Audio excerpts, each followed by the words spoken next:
सुनो, पहले आराम से बैठ जाओ, आंखें धीरे से बंद करो एक पल के लिए। और जो मैं कहने जा रहा हूं उसे किसी धर्म, किसी शास्त्र या किसी पुरानी किताब की सीख मत समझना। ये कोई सिद्धांत नहीं है, ये उस सच्चाई की बात है जिसे तुम पहले से जानते हो लेकिन कहीं रास्ते में भूल चुके हो। जब हम छोटे थे तब हमें सब पता था, बिना पूछे भी हमें मिल जाता था। हम रोते थे और मां आ जाती थी, हमें भूख लगती थी और खाना मिल जाता था। उस समय ना कोई डर था ना कोई शक, बस एक सीधा मासूम विश्वास था, अटूट भरोसा। फिर हम बड़े हो गए और बड़े होने के साथ हमने सीख लिया, मिलेगा या नहीं, मैं इसके लायक हूं या नहीं, मेहनत करूंगा तभी मिलेगा। और यहीं से शुरू हुआ संदेह। यही संदेह धीरे धीरे हमें उस शक्ति से दूर ले गया जिससे हम हमेशा जुड़े हुए थे। आज मैं तुम्हें वहीं वापस ले जाना चाहता हूं, उस बच्चे के पास, उस भरोसे के पास, उस दिल के पास जो सच्चे अर्थों में मांगना जानता था। सबसे पहले समझो, दिल से मांगना और दिमाग से मांगना दोनों अलग चीजें हैं। दिमाग बहुत चालाक होता है, वह कहता है ठीक है मांग लेते हैं लेकिन मिलेगा नहीं। एक ही समय पर वह मांग भी रहा होता है और इनकार भी कर रहा होता है। जैसे एक हाथ से दरवाजा खटखटाओ और दूसरे हाथ से उसे बंद कर दो। तुम्हें लगता है कि तुम मांग रहे हो लेकिन सच में तुम सिर्फ शब्द बोल रहे होते हो। और शब्द तब तक बेअसर रहते हैं जब तक उनके पीछे पूरा दिल ना हो। दिल की मांग अलग होती है, उसमें कोई शक नहीं होता, कोई शर्त नहीं होती। वह पूरी ताकत से, पूरे अस्तित्व के साथ मांगता है।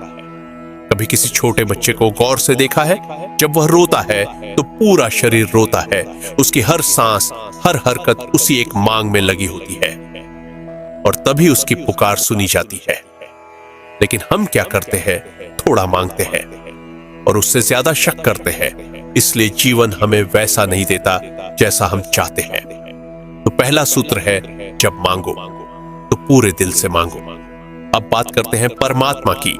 यह शब्द सुनते ही हमें कुछ बहुत दूर, बहुत विशाल और हमसे अलग लगता है, लेकिन यही सबसे बड़ी भूल है।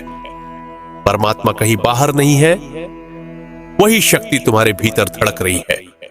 जो ऊर्जा इस सृष्टि को चला रही है वही तुम्हारी सांसों में बह रही है। तुम उससे अलग नहीं हो, तुम उसी का अंश हो।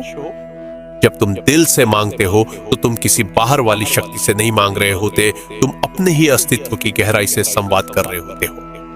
और जब यह संवाद शुद्ध होता है, शांत होता है, तो उसका उत्तर जरूर आता है। अब उस सबसे बड़े दुश्मन की बात, संदेह। संदेह बहुत चालाक होता है। वह तुम्हारी मांग में ऐसे खुल जाता है कि बाहर से सब सही दिखता है लेकिन अंदर से खाली हो जाता है। यह संदेह आता कहां से है? डर से। और डर आता है अतीत से। किसी ने कभी कह दिया तुम नहीं कर सकते, कोई एक असफलता हुई और हम उसे अपने साथ ढोते रहते हैं। हर नई कोशिश में वही पुरानी कहानी दोहराते हैं, शायद इस बार भी नहीं होगा। लेकिन सच्चाई यह है, हर नया पल नया होता है, हर नई इच्छा नई होती है। उसे पुराने डर का बोझ मत दो। जब भी मांगो पहले खुद को खाली करो, सारे डर, सारी उलझने थोड़ी देर के लिए छोड़ दो और उस खालीपन में एक साफ सच्ची इच्छा रखो। अब एक और जरूरी बात, समर्पण। अधिकतर लोग मांगते हैं और फिर पकड़ लेते हैं, कहते हैं बस यही चाहिए, ऐसे ही चाहिए। ये मांग नहीं, जिद है। मांगो लेकिन फिर छोड़ दो। जैसे बीज बोते हो, उसे बोने के बाद हर घंटे खोद कर नहीं देखते कि उगा या नहीं। तुम भरोसा करते हो, यही समर्पण है। जो तुम्हारे लिए सही है वह तुम्हें मिलेगा, लेकिन तब जब तुम उसे पकड़कर घुटन नहीं बना दोगे। जितना कसकर पकड़ोगे वो उतना दूर भागेगा, जितना सहज रहोगे उतना करीब आएगा। अब बात करते हैं मांग की शुद्धता की। कई लोग मांगते हैं लेकिन क्या, मुझे उससे ज्यादा चाहिए, मैं उसे पीछे छोड़ दूं। ये इच्छा नहीं, ईर्ष्या है। और ईर्ष्या हमेशा डर से पैदा होती है। परमात्मा तुम्हारी तुलना या जलन को पूरा नहीं करता। वह तुम्हारी सच्ची जरूरत, तुम्हारे विकास और तुम्हारे प्रेम को सुनता है। इसलिए खुद से पूछो, जो मैं चाहता हूं क्या वह सच में मेरा है या सिर्फ इसलिए चाहता हूं क्योंकि किसी और के पास है। शुद्ध इच्छा वही होती है जो भीतर से आती है, जहां कोई दिखावा नहीं, कोई प्रतिस्पर्धा नहीं, सिर्फ सच्चाई होती है। अब सबसे गहरी बात, तुम मांगते कब हो? जब परेशानी होती है, जब डर होता है। लेकिन उस समय मन बहुत शोर में होता है, और शोर में कही गई बात दूर तक नहीं जाती।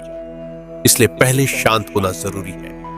जब मन शांत होता है, तब जो इच्छा उठती है उसमें गजब की ताकत होती है। जैसे शांत झील में आसमान साफ दिखता है, वैसे ही शांत मन में तुम्हें साफ दिखता है क्या चाहिए, क्यों चाहिए।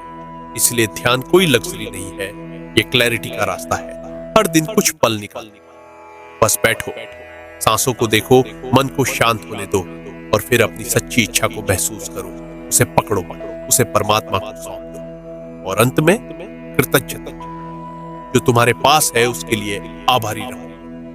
ये छोटी बात लगती है, लेकिन बहुत गहरी है।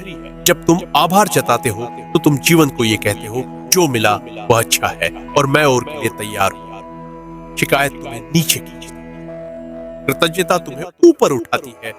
जहां तुम्हारा ध्यान जाता है वहीं ऊर्जा जाती है और वहीं बढ़ता है। इसलिए हर रात सोने से पहले 5 चीजों के लिए धन्यवाद करो। छोटी छोटी चीजें, एक मुस्कान, एक अच्छा पल, एक शांत सांस। बस एक पल के लिए उस अनंत शक्ति को महसूस करो और खुद को उसमें खुलने दो। उस खुलने में जो इच्छा उठेगी वही सच्ची होगी, और उस सच्चाई को परमात्मा हमेशा